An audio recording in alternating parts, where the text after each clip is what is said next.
की गोद में बसा नेपाल भारत का एक मित्र है।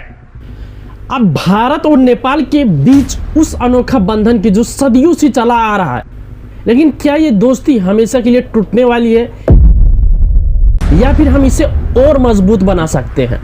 फ्रेंड्स, आज मैंने और प्रधानमंत्री प्रचंड जी ने भविष्य में अपनी पार्टनरशिप को सुपर हिट बनाने के लिए बहुत से महत्वपूर्ण निर्णय लिए हैं। आज के इस वीडियो में हम इसी के बारे में चर्चा करेंगे और इसके बारे में क्या इशू चल रहा है, किसी के कहने से या किसी के नक्शा जारी करने से ये सिद्ध नहीं हो सकता, क्या फ्यूचर में क्या संभावना है, आइए इसके बारे में चर्चा करते हैं।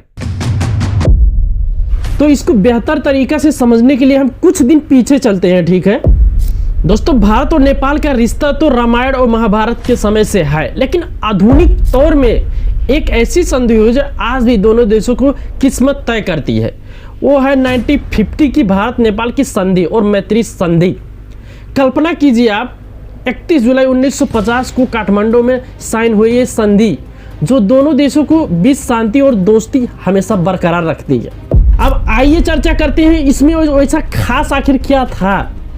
ओपन बॉर्डर जिसमें लोग बिना वीजा के आ जा सकते हैं, नेपाल के नागरिक भारत में नौकरी कर सकते हैं और भारत नेपाल का सबसे बड़ा ट्रेडिंग पार्टनर है जहां 65% से ज़्यादा इंपोर्ट जाता है। लेकिन हर कहानी में एक ट्विस्ट होता है। ये संधि नेपाल के लिए विवाद स्पष्ट आखिर क्यों बनी? क्योंकि इसमें एक एक्सचेंज लेटर था जो कहता है कि नेपाल अपनी डिफेंस और फॉरेन पॉलिसी के तहत भारत की सलाह लेगा और नेपाल वाले कहते हैं ये उनकी स्वतंत्रता पर हमला है, जैसे कोई बड़ा भाई छोटे भाई को कंट्रोल कर रहा है। अब फॉर एग्जाम्पल के लिए आप ऐसे समझ लीजिए कि 1950 के बाद नेपाल में राजा महेंद्र ने भारत से हथियार मंगवाए, लेकिन आज नेपाल में इसे रिवाइज करना चाहता है। सोचिए अगर ये संधि ना होती तो क्या हमारा रिश्ता इतना करीब होता? आप कमेंट करके जरूर बताइएगा, या फिर और दूर होता? ये सवाल हमें इमोशनली टच कर जाता है दिल में ना। अच्छा, तो अब बात करते हैं नेपाल की राजनीति पर भरोसी प्रभाव की दोस्ती। दोस्तों, नेपाल छोटा सा देश है, लेकिन उसकी राजनीति में भारत का रोल जैसे कोई अनदेखी ताकत है। फॉर एग्जाम्पल के लिए आप ऐसे मान लीजिए 2005 में जब नेपाल में राजशाही के खिलाफ आंदोलन चल रहा था तो भारत ने दिल्ली में 12 पॉइंट एग्रीमेंट साइन करवाया जिसमें माओवादी और पार्टियां एक हुई उसमें। अब इससे नेपाल में डेमोक्रेसी आई, लेकिन क्या ये भारत के लिए इंटरफेयर था? हाँ, क्योंकि भारत नहीं चाहता था कि नेपाल में अस्थिरता फैले जो उसकी सिक्योरिटी को प्रभावित करे।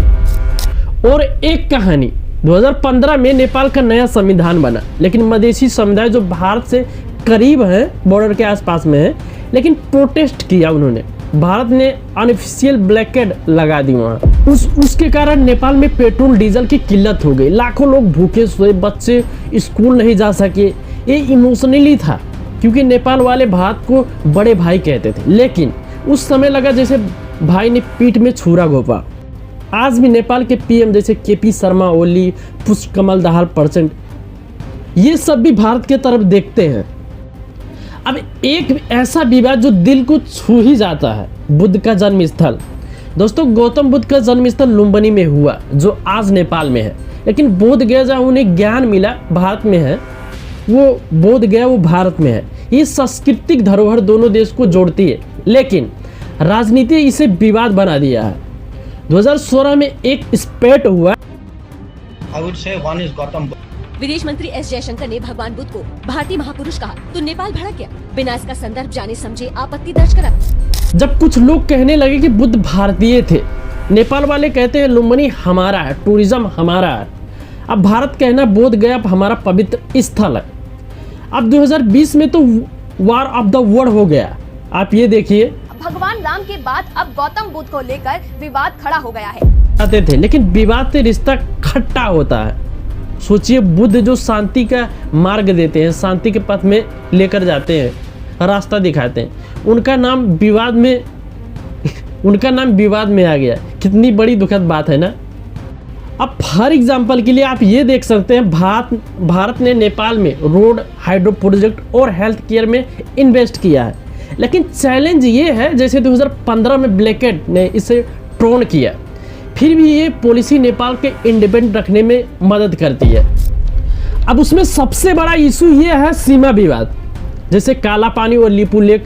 नेपाल कहता है ये हमारा है और भारत कहता है ये हमारा है। किसी के कहने से या किसी के नक्शा जारी करने से ये सिद्ध नहीं हो सकता। महोदय, हाम्रा दुई छिमेकीहरू भारत र चीनले हाम्रो भूमिका बारेमा उसी टाइम नेपाल ने एक नया मैप जारी किया जिसमें तनाव बढ़ा और चीन की भूमिका उसमें क्या थी आखिर, चीन की भूमिका उसमें क्या थी आखिर। Chinese state media President Xi Jinping told Oli that Nepal is a significant partner within Beijing's, quote, neighborhood diplomacy. Now, on this trip, Nepal signed a framework to enter China's Belt and Road Initiative, or BRI, program. चीन नेपाल में road, rail और investment कर रहा है, जैसे belt and road. Nepal इसे balance के लिए यूज करता है, लेकिन भारत को लगता है ये उसकी सिक्योरिटी की थ्रेट है। ट्रेड भारत नेपाल में $8 बिलियन का एक्सपोर्ट करता। टूरिज्म, लुम्बिनी और एवरेस्ट से लाखों टूरिज्म आते हैं। अब हाइड्रो पावर नेपाल की नदियां भारत में बिजली दे सकती है। अगर दोनों देश मिलकर काम करें तो इकोनॉमी बूम होगी, बूम। नेपाल की नदियां जो हिमालय से निकलकर तेजी से बहती है, प्राकृतिक एक अनमोल तोहफा है। उनकी मदद से नेपाल को लगभग 42,000 मेगावाट बिजली पैदा करने की क्षमता रखती है, लेकिन अभी केवल 3,000 मेगावाट कम ही उत्पादन हो रहा है। भारत के लिए ये एक बड़ा मौका है, क्योंकि बढ़ती ऊर्जा मांग को पूरा करने के लिए नेपाल की सफा और नवीकरणीय हाइड्रो पावर बिजली आदर्श स्रोत हो सकती है। वर्तमान में 12 सितंबर 2025 तक भारत और नेपाल के बीच हाइड्रो पावर सहयोग न केवल ऊर्जा सुरक्षा बढ़ सकता है, बल्कि दोनों देशों के बीच आर्थिक, राजनीतिक और सांस्कृतिक संबंधों की मजबूत ये बना सकता है। अब आइए देखें कैसे ये सहयोग रिश्तों को और ऊंचाइयों तक ले जा सकता है। ठीक है, अब सबसे पहला जो पॉइंट है वो आर्थिक दृष्टिकोण है। ठीक है, हाइड्रो पावर सहयोग एक विन विन स्थिति पैदा करता है। नेपाल को तकनीकी और वित्तीय सहायता की कमी है, जबकि भारत के पास निवेश करने की क्षमता है। 2024 में दोनों देश एक समझौते किए जिसमें नेपाल अगले 10 वर्षों में भारत में 10,000 मेगावाट बिजली निर्यात करेगा। Nepal and India have signed a long-term power purchase agreement of exporting 10,000 megawatt of electricity to India. ये नेपाल के लिए राजस्व का बड़ा स्रोत बनेगा, जो बुनियादी ढांचे और रोजगार सृजन में लगाया जा सकता है। अभी जो फिलहाल भारत में कोयले पर डिपेंड ज़्यादा है, वो कोयले में निर्भर बहुत कम हो जाएगी। अब इससे पर्यावरण को भी लाभ होगा।